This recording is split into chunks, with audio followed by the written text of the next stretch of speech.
بسم اللہ الرحمن الرحیم رب اشرح لی صدری ویسر لی امری واحلل عقدۃ من لسانی یفقہوا قولی رب زدنی علما۔ آج قرآن پاک کی 61ویں صورت سورہ الصف پر کچھ غور و فکر کریں گے۔ ڈیوائن ٹریڈ میں نے اس صورت کا نام رکھا ہے۔ سورہ الصف جنگ احد کے فوراً بعد مدینہ میں نازل ہوئی۔ اس میں 14 آیات مبارکہ اور 2 رکوع ہیں۔ اس صورت کو الحواریون کے نام سے بھی یاد کیا جاتا ہے۔ الصف کا ذکر آیت نمبر 4 میں ہے، جہاں ان بہادر اہل ایمان کو خراج تحسین پیش کی گئی ہے جو میدان جنگ میں سیسا پلائی دیوار کی طرح صفیں باندھ کر اللہ کی راہ میں جہاد کرتے ہیں۔ ابن ابی حاتم ابن عباس رضی اللہ تعالی عنہ سے روایت کرتے ہوئے لکھتے ہیں، کچھ مسلمانوں نے یہ خواہش کی کہ کاش معلوم ہو جاتا کہ اللہ تعالیٰ کو کون سا عمل سب سے زیادہ پسند ہے تاکہ ہم بھی وہی عمل کریں، تو اللہ تعالیٰ نے یہ آیت یعنی آیت نمبر 4 نازل فرمائی۔ اس مناسبت سے یہ صورت راہ حق میں شجاعت، بہادری اور بغیر ہتھیار ڈالے لڑنے کی اہمیت پر زبردست زور دیتی ہے، اور اس بات کا اعادہ کرتی ہے کہ اللہ ایسے لوگوں کو اپنا محبوب رکھتے ہیں۔ سنن ابن ماجہ اور مسند احمد کی ایک خوبصورت حدیث ہے کہ رسول اللہ صلی اللہ علیہ وآلہ وسلم نے فرمایا، اللہ تعالیٰ 3 اشخاص کو دیکھ کر مسکراتا ہے۔ 1 رات کو اٹھ کر اللہ تعالیٰ کی عبادت کرنے والا، 2 با جماعت نماز پڑھنے والا، 3 صف بندی کر کے اللہ سبحانہ و تعالیٰ کی راہ میں جہاد کرنے والا۔ اس سورت پاک کا آغاز ہی اس سبق سے ہو گیا کہ زمین و آسمان کی ہر چیز اللہ کے آگے سر تسلیم خم کیے ہوئے ہے اور اسی کی پاکی بیان کرتی ہے، جو ہمیں رب کے حضور جھکنے اور تسبیح بیان کرنے کی طرف خوبصورت اشارہ اور تاکید ہے۔ اہل ایمان کو یہ یاد دہانی بھی کرائی جا رہی ہے کہ جو کچھ کہتے ہو اس پر عمل کیوں نہیں کرتے۔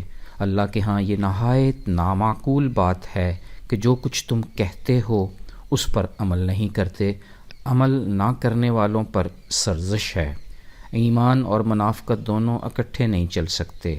انسان کے کہنے اور کرنے میں مطابقت ہونی چاہیے۔ عہد کرنے کے بعد اس کے خلاف جانا انسان کو حق سے پہلے سے بھی زیادہ دور کر دیتا ہے۔ بخاری اور مسلم کی حدیث ہے کہ رسول پاک صلی اللہ علیہ وآلہ وسلم نے فرمایا، منافق کی 3 نشانیاں ہیں۔ 1 جب وعدہ کرتا ہے تو اسے پورا نہیں کرتا، 2 جب بات کرتا ہے تو جھوٹ بولتا ہے، 3 جب اس کے پاس امانت رکھوائی جاتی ہے تو وہ اس میں خیانت کرتا ہے۔ اس صورت مبارک میں اللہ رب العزت رسول پاک صلی اللہ علیہ وآلہ وسلم کو تسلی دینے کے لیے حضرت موسیٰ علیہ السلام اور حضرت عیسیٰ علیہ السلام کا تذکرہ نہایت جامع انداز میں کرتے ہیں۔ موسیٰ کی دعوت توحید قوم نے قبول نہ کی بلکہ تکلیفیں دیں، انہوں نے خیر کے مقابلے میں شر کا انتخاب کیا۔ بخاری کی حدیث ہے، اللہ کے پاک پیغمبر صلی اللہ علیہ وآلہ وسلم نے فرمایا، موسیٰ پر رب تعالیٰ کی رحمت ہو، انہیں بہت ستایا گیا مگر وہ پھر بھی صبر ہی کرتے رہے۔ بنی اسرائیل نے حضرت عیسیٰ علیہ السلام کی بھی نافرمانی کی۔ چند حواریوں کے علاوہ اکثریت نے ان کے دین کو ٹھکرا دیا، حالانکہ انہوں نے بعد میں آنے والے رسول احمد صلی اللہ علیہ وآلہ وسلم کی خوشخبری بھی سنائی۔ مسند احمد میں درج ہے، اللہ کے رسول فرماتے ہیں، میں اپنے باپ ابراہیم علیہ السلام کی دعا اور عیسیٰ علیہ السلام کی بشارت ہوں۔ تفسیر ابن کثیر اور قرطبی کی روایت کے مطابق حضرت علی کرم اللہ وجہہ فرماتے ہیں کہ آیت نمبر 6 میں درج نام احمد ان 7 ناموں میں سے ایک ہے جس سے اللہ تعالیٰ نے قرآن پاک میں اپنے پیارے حبیب کو پکارا۔ اس صورت پاک میں ان خطا کاروں کو ظالم کہا گیا ہے جو رب کی مخالفت میں جھوٹ گھڑتے ہیں، بہتان باندھتے ہیں جب انہیں اسلام قبول کرنے کی دعوت دی جاتی ہے، مگر کفار دین اسلام کو، اللہ کے نور کو پھونک مار کر اڑانے کی بیوقوفانہ حرکت کرتے ہیں۔ اللہ کا نور تو اپنے کمال کو ضرور پہنچے گا۔ اللہ تعالیٰ نے محمد مصطفیٰ خاتم النبیین صلی اللہ علیہ وآلہ وسلم کو قرآن کی خالص رہنمائی اور خالص دین اسلام کے تحفظ کی خاطر بھیجا ہے۔ اس صورت میں اللہ رب العزت ایک زبردست فائدہ مند تجارت کی نشاندہی فرما رہے ہیں کہ اللہ اور اس کے رسول پر ایمان لے آؤ اگر دردناک عذاب سے بچنا ہے۔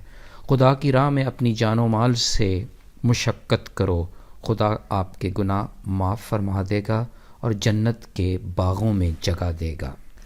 تفسیر البرہان میں سید جعفر الصادق سے روایت ہے کہ جمعہ کے روز سورہ الصف کی تلاوت برائی سے بچا کر رکھتی ہے۔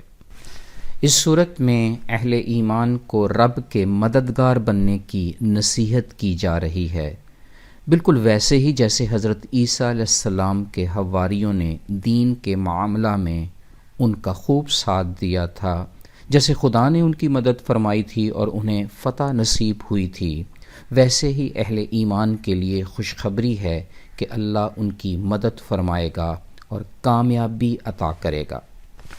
تو پھر آئیں صاف گوئی راست گوئی پر عمل پیرا ہو کر دین اسلام کی روشنی میں اپنی زندگیاں گزاریں، اپنا تن من دھن اور دولت اللہ اور اس کے دین کی سربلندی کے لیے وقف کر دیں۔ اللہ کے ساتھ منافع بخش تجارت بھی تو یہی ہے کہ اس کے ذکر سے روح کو تر و تازہ رکھیں، قرآن کو تھام کر سیرت محمدی کو زندگی کا اوڑھنا بچھونا بنا کر۔ فی امان اللہ، اللہ حافظ۔